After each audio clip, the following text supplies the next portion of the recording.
നരകത്തിൽ പോകുന്നവരുടെ 11 അടയാളങ്ങൾ.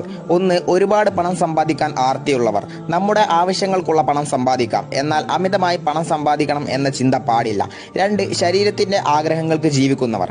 3. മോശം രീതിയിൽ സംസാരിക്കുന്നവർ. മോശം വാക്കുകൾ ഉപയോഗിച്ച് സംസാരിക്കുന്നത് കൊണ്ട് നമുക്കൊന്നും തന്നെ നേടാനില്ല, എന്നാൽ അത് നമ്മുടെ പെരുമാറ്റത്തെ നശിപ്പിച്ചു കളയുന്ന ഒന്നാണ്. 4. നിസ്കാരത്തെ അവഗണിക്കുന്നവർ. എല്ലാത്തിനും സമയം കണ്ടെത്തി അത് ചെയ്യുകയും ഇന്ന് ഞാൻ നിസ്കരിച്ചിട്ടില്ലല്ലോ എന്ന് ചിന്തിക്കുക പോലും ചെയ്യാതിരിക്കലും നിങ്ങളെ നരകത്തിൽ കൊണ്ടെത്തിക്കും എന്നത് ഉറപ്പാണ്. 5. ഹറാമായ ഭക്ഷണം കഴിക്കുന്നവർ.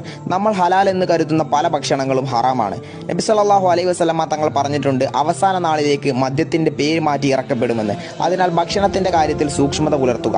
6. മോശം സ്വഭാവമുള്ളവർ. 7. പൊങ്ങച്ചം പറയുന്നവർ. 8. ജനങ്ങൾക്ക് ഉപകാരം ഉണ്ടാവുന്ന കാര്യങ്ങളിൽ തടസ്സം നിൽക്കുന്നവർ. 9. മുസ്ലിമീങ്ങളോട് സ്നേഹമില്ലാത്തവർ. 10. പിശുക്കുള്ളവർ. 11. സ്വന്തം മരണത്തെക്കുറിച്ച് ചിന്തയില്ലാത്തവർ. ദുനിയാവിലെ സന്തോഷങ്ങളിൽ ലയിച്ച ഒരാൾക്ക് സ്വന്തം മരണത്തെക്കുറിച്ച് ചിന്ത ഉണ്ടാവില്ല. നമ്മൾ ദുനിയാവിൽ എന്തിനെങ്കിലും അടിമപ്പെട്ടു പോയാൽ നമ്മുടെ മരണം വളരെ പ്രയാസകരമായിരിക്കും. അള്ളാഹു നമുക്കെല്ലാം നല്ല മരണം നൽകട്ടെ.